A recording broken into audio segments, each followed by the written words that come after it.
Assalamualaikum Bu Sri. Apa kabar Bu Sri pada siang hari ini? Waalaikumsalam warahmatullahi wabarakatuh. Alhamdulillah sehat Pak Ega. Gimana kabarnya dengan Pak Ega? Alhamdulillah Bu Sri sehat ya. Iya. Begini Bu, sebelumnya Bu ya saya minta maaf Bu ya karena sudah mengganggu waktunya. Tujuan saya Bu adalah yaitu izinkan saya untuk diskusi Bu ya, diskusi ataupun curah pendapat sebagaimana kemarin yang sudah kita jadwalkan Bu ya. Begini Bu, jadi saya itu merasa galau nih Bu nih. Merasa galau terus tidak karuan juga karena mengajar di kelas pun jadi kurang konsentrasi Bu dan tidak fokus. Saya mau curhat nih Bu ke Ibu, apakah Ibu bersedia dan ada waktu Bu? Silahkan Pak Ega. Dengan senang hati tentunya. Insya Allah jika Pak Ega mau curhat atau ada yang ingin disampaikan, boleh silahkan. Baik Ibu, terima kasih Bu ya sebelumnya. Jadi gini Bu, semoga saja Bu ya, Bu Sri ini bisa membantu dan bisa memberikan jalan keluarnya dengan apa yang saya risaukan selama ini. Gini Bu, kebetulan kan Ibu di sekolah mengajar kelas 4 Bu ya, Iya. dan sudah menerapkan kurikulum merdeka. Nah, terutamanya mengenai pembelajaran berdiferensiasi Bu ya. Pastinya Ibu sudah tahu bagaimana penerapan dan pengimplementasian mengajar dari kurikulum merdeka tersebut. Iya, coba Pak Ega ya, agar diskusi kita lebih fokus dan mengerucut pada permasalahannya. Sebelumnya saya ingin tahu dulu nih, mengenai topik diskusi kita hari ini, kira-kira apa ya? Begini Bu Sri, topik permasalahannya yaitu nanti kan ketika di pendampingan calon guru penggerak keempat, nanti itu saya ada tugas Bu. Ada tugas terkait penyusunan RPP serta praktik mengajar tentang pembelajaran berdiferensiasi Bu ya. Iya. Nah, saya merasa kebingungan Ibu nih, jujur Bu ya. Saya masih merasa kebingungan dalam hal pengimplementasiannya serta penerapannya di kelas. Apalagi saya kan baru mempelajari materi-materi ini di LMS CGP Bu ya. Iya. Nah, kalau misalkan dalam hal materinya sih insya Allah Bu ya dapat saya pahami. Namun yang masih membuat saya bingung itu adalah dalam hal penerapannya di kelas, terutama dalam hal terkait mengajarnya. Selain itu dalam penyusunan RPP-nya juga insya Allah saya sudah paham, sudah ada gambaran Bu ya. Tapi yang membuat saya gundah gulana itu, yang membuat saya risau nih Bu ya, Ya. yaitu tentang fokus pada praktik mengajarnya, terutama pembelajaran berdiferensiasi. Nah, selain itu Bu, saya juga kan di kelas mengajarnya pada jenjang kelas 6 Bu ya. Sementara di kelas 6 ini masih menggunakan kurikulum 2013.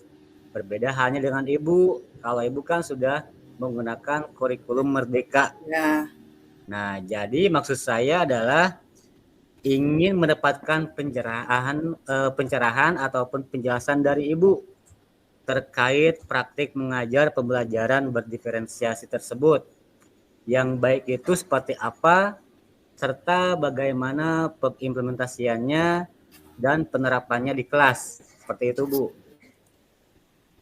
Oh, seperti itu ya Pak. Jadi Pak Ega ini merasa kebingungan ya, Iya, betul, Bu. terutama dalam hal pengimplementasian, kemudian serta penerapan praktik mengajarnya ya. Iya, betul, Bu. Kira-kira apa yang diharapkan Pak Ega dari hasil percakapan hari ini, Pak?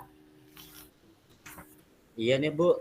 Begini, dalam hal tersebut, Bu ya, untuk menyikapinya, kira-kira hal-hal apa saja yang harus saya persiapkan ketika nanti akan praktik mengajarnya di kelas. Nah, selain itu, saya pun berharap Ibu dapat membantu saya untuk memberikan apa titik terang gitu, Bu, titik terang ataupun benang merah dalam hal praktik mengajar tersebut seperti itu. Baik, kira-kira masih ada yang lainnya yang ingin nanti Bapak inginkan? Masih ada, Bu ya. Selain itu, tentunya setelah mendapatkan pengarahan dan penjelasan dari Ibu, saya pun bisa menjadi lebih bersemangat, Bu ya. Oh Bisa iya, menjadi lebih bersemangat. Selain itu, sehingga akan timbul rasa percaya diri, Bu ya, percaya diri dalam hal praktik mengajarnya. Seperti itu. iya. Baik Pak Ega, semoga dengan diskusi ini dapat menjawab dan memecahkan permasalahan tersebut. Sehingga nanti Pak Ega-nya itu bisa lebih bersemangat dan merasa lebih percaya diri lagi, terutama dalam mengimplementasiannya. Amin ya ya robbal alamin. Amin, Nah, amin, amin, amin. iya. Ya. Namun sebelumnya mohon maaf ya Pak ya untuk menjawab kerisauan dan permasalahan yang dihadapi saat ini. Coba sekarang dalam hal pembelajaran berdiferensiasi, kira-kira apa yang masih Pak agak kurang dimengerti? Mungkin bisa dijelaskan lebih detailnya, terletak di mana gitu Pak? Ya, ya. Baik, Bu, baik, baik. Terima kasih, Bu ya sebelumnya.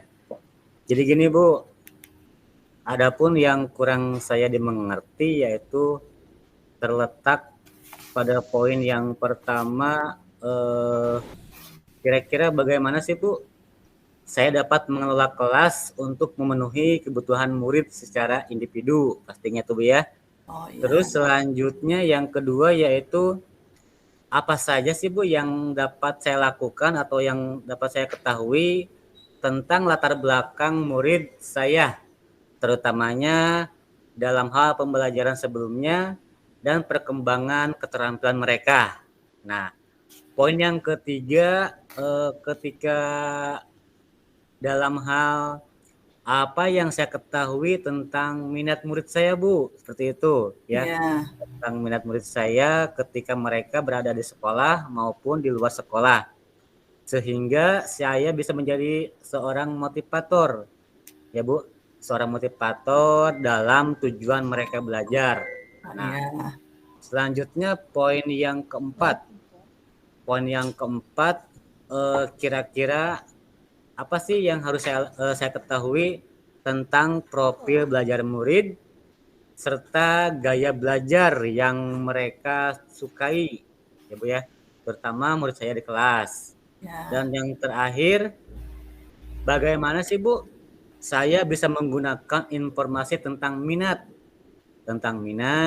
kesiapan, dan profil belajar murid saya untuk membantu saya merancang dan melaksanakan pembelajaran secara efektif sehingga pembelajaran pun dapat berpusat pada murid dan hasil yang diharapkan pun sesuai apa yang diharapkan seperti itu. iya. Baik, terima kasih Pak Ega. Jadi seperti itu ya. Kalau begitu izinkan saya untuk menjawab dari semua pertanyaan tersebut ya. Ya Bu ya, silahkan silahkan. Sekarang coba Pak Ega ingat satu persatu murid di kelas Bapak. bagaimanakah karakteristiknya, kemudian apa kekuatannya, bagaimana gaya belajarnya, termasuk mungkin minat belajar mereka juga, siapakah yang memiliki keterampilan menghitung paling baik, siapakah yang paling menyukai kegiatan kelompok, siapakah yang justru selalu menghindar saat bekerja kelompok. Kemudian juga mungkin kita juga bisa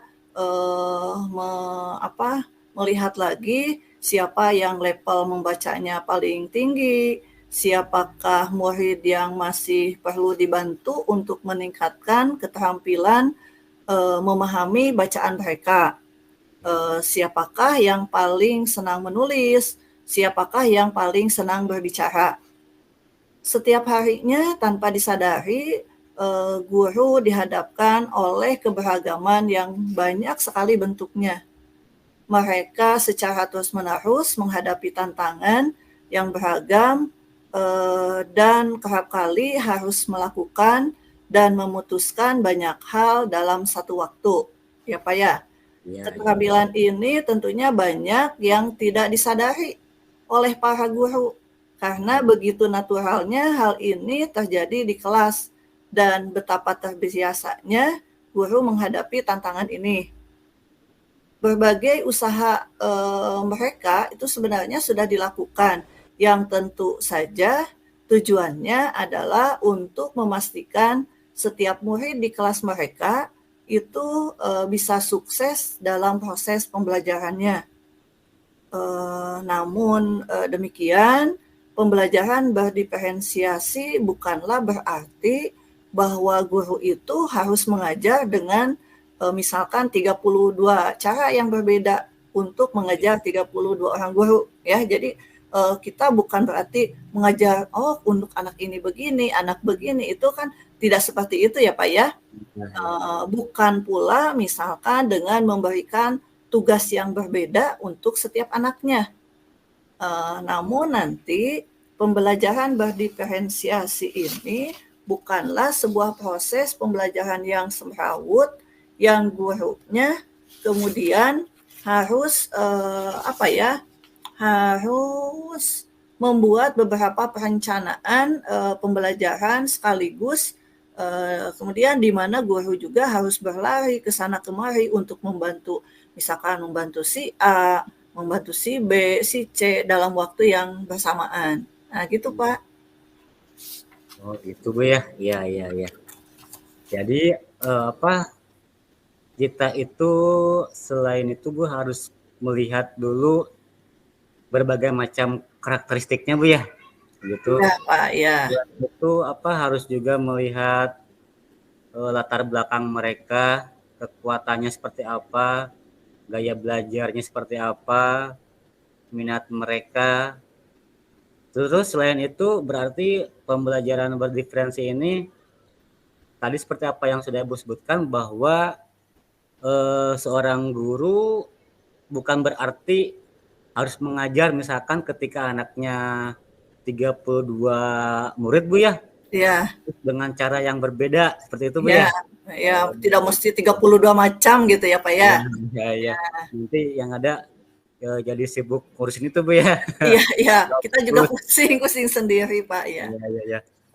Jadi begini Bu, lantas setelah kita mengidentifikasi Bu ya, mengidentifikasi mengenai keberagaman murid tersebut, pertanyaannya adalah kira-kira apa sih Bu pembelajaran berdiferensi itu? Oh iya, jadi kalau menurut saya sih ya Pak ya, yang dimaksud dengan pembelajaran berdiferensiasi itu adalah serangkaian keputusan masuk akal yang dibuat oleh guru yang berorientasi kepada kebutuhan murid kita Pak. Keputusan ini dibuat tersebut itu berkaitan misalkan dengan bagaimana menciptakan lingkungan belajar yang mengundang murid itu untuk belajar. Kemudian juga kurikulum yang memiliki tujuan pembelajaran yang didefinisikan secara jelas, penilaian berkelanjutan, serta bagaimana guru menanggapi atau merespon kebutuhan belajar muridnya, dan bagaimana cara memanajemen kelas itu yang efektif. Begitu Bu ya. Jadi berupa keputusan yang masuk akal Bu ya. Nah Ya, dari masuk akal tersebut berarti si guru itu harus menciptakan lingkungan belajar yang mengundang murid untuk belajar Bu ya, sehingga ya, motivasi murid itu timbul Bu ya, ya, timbul untuk mau belajar seperti itu. Jadi setelah misalkan kita mengambil keputusan nih Bu, mengambil keputusan yang masuk akal Bu ya. Nah, ya. kira-kira bagaimana kita mengimplementasikannya di kelas gitu? Oh iya Pak. Eh, untuk pengimplementasiannya, misalkan yang pertama dengan menentukan tujuan pembelajaran. Kemudian kita melihat kesiapan tentunya dari minat dan profil belajar murid, termasuk merancang bagaimana strategi atau alat untuk menilai dan merancang nanti untuk kegiatan belajarnya. Oh, begitu. Jadi di sini Bu ya dapat digarisbawahi bahwa tujuan pembelajaran ini berarti sangat berpengaruh sekali Bu ya. Sangat berpengaruh sekali terhadap murid sehingga murid mempunyai atau timbul perasaan ingin belajar seperti itu Bu ya. Ya, Nah, lantas dari seluruh aspek ini kira-kira langkah apa yang harus saya kerjakan? Nah, langkah yang harus saya kerjakan ketika saya akan praktik nanti, Bu. Seperti itu. oh iya. Jadi mungkin yang harus kita kerjakan ya, di Ya, antaranya untuk yang pertama tentunya adalah menyusun RPP yang berdiferensiasi. ya, ya. Perbedaan dari RPP kurikulum Merdeka nih dengan kurikulum 13 yaitu terletak pada proses pembuatannya. Harus mempertimbangkan kebutuhan belajar murid. Jadi kita itu harus mempertimbangkan kebutuhan murid kita, kemudian skenarionya itu mendeskripsikan bagaimana memenuhi kebutuhan belajar murid, eh, tujuan pembelajarannya juga secara jelas itu harus dilampirkan tujuan yang akan dicapai oleh kita, bagaimana guru mengukur ketercapaian tujuan atau asesmen, dan bagaimana cara guru membantu siswa untuk mencapai tujuan tersebut, terutama ini nanti di dalam kegiatan pembelajarannya. Nah, mungkin itu Pak yang Ya, berkaitan dengan langkah-langkah tadi. ya, ya, ya. Jadi pembuatannya terletak antara kurmer dan kurtilas itu terletak pada dengan mempertimbangkan kebutuhan belajar murid tersebut, Bu ya. Nah, selanjutnya Ibu, setelah itu langkah apa lagi nih Ya. Bu yang harus saya lakukan kira-kira nih Bu? Langkah selanjutnya mungkin tadi kan FDP ya Pak ya. Ya. Selanjutnya itu dengan menentukan strategi diferensiasi pembelajaran, yaitu diferensiasi konten. Ya. Diferensiasi konten ini kaitannya dengan materi pelajaran, baik itu bisa dari gambar, kemudian kartu, bisa juga melalui video. Kemudian juga yang kedua diferensiasi proses. Ini berkaitan dengan bagaimana proses yang dijalani oleh murid yang dapat memungkinkan mereka untuk berlatih dan memahami isi dari konten tersebut. Dan yang ketiga itu kaitannya dengan diferensiasi produk. Ini merujuk tentunya pada hasil belajar, kemudian hasil latihan, Ya. kemudian penerapan dan pengembangannya apa yang telah dipelajari oleh mereka tentunya. Jadi ada 3 Pak. Iya, kaitannya Bu. dengan berdiferensiasi itu. Jadi ada 3 Bu ya, termasuk Ya, strategi konten, proses, dan produk Bu ya, itu ya. ya. Nah, iya ya, baik-baik, terima kasih Bu. Nah, selain itu Bu, dalam hal penilaian Bu ya, dalam hal penilaian Bu, kira-kira penilaiannya baiknya seperti apa tuh Bu? Untuk penilaiannya, berarti kan kaitan dengan asesmen ya Pak ya? Iya, betul Bu. Asesmen dan umpan balik yang personal memegang peranan sangat penting dalam pembelajaran berdiferensiasi ini. Kemudian juga asesmen ini terutama nanti berkaitan dengan asesmen formatif akan menentukan sejauh mana efektivitas pembelajaran berdiferensiasi. Seperti contohnya penilaian tier assessment. Iya, iya. Baik Bu, baik ya. Terima kasih. Aduh Ibu, pokoknya Ibu ya, saya mengucapkan alhamdulillah Bu ya. Terima kasih sekali Ibu pada Ibu. Jadi sekarang saya mulai merasa lega Ibu, merasa lega karena jujur sebelumnya saya itu takut salah Bu, takut salah dalam hal mengambil langkah penyelesaiannya. Nah, apalagi kan ini terkait tentang mengajar di kelas Bu ya. Takutnya nanti Ya. ketika saya praktik, saya itu jadi apa? Jadi mati langkah gitu Bu, Oh merasa ya, kebingungan ya. ya. Nah, dengan ini alhamdulillah Bu, saya sudah mulai mendapatkan penjelasan maupun gambaran Bu ya, sehingga saya lebih bersemangat lagi seperti itu Ibu. Terima kasih ya Bu ya. Iya, alhamdulillah. Saya juga merasa senang, Pak.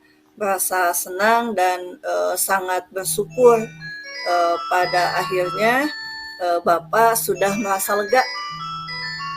Lalu sekarang bagaimana dengan tindak lanjut Bapak setelah diskusi hari ini, Pak?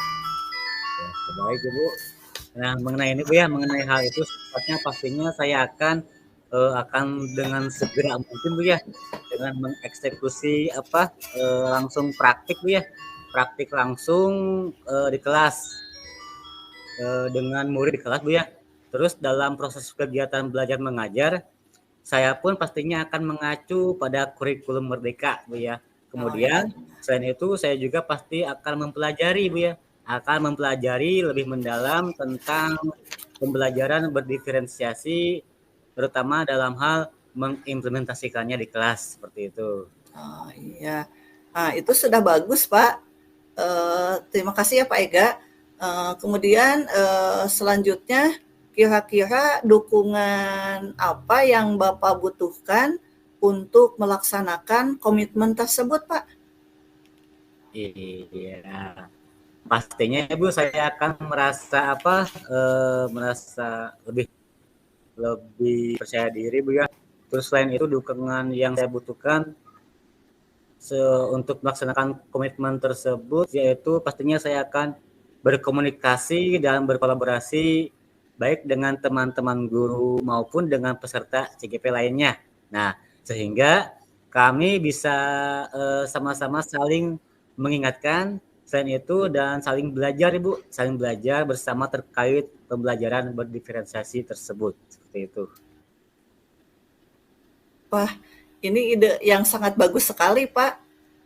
Semoga semuanya dapat segera terselesaikan ya, dan Bapak dapat kembali bekerja dengan suasana hati yang tenang, kemudian nyaman juga. Nah, sekarang bagaimana perasaan Bapak? Aduh, pokoknya Ibu tidak bisa diungkapkan dengan kata-kata Bu ya.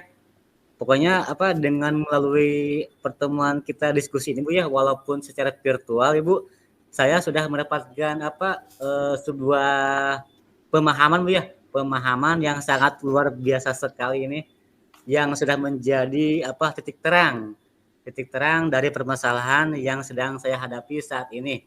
Nah, untuk itu Ibu ya, terima kasih untuk diskusi dan masukannya.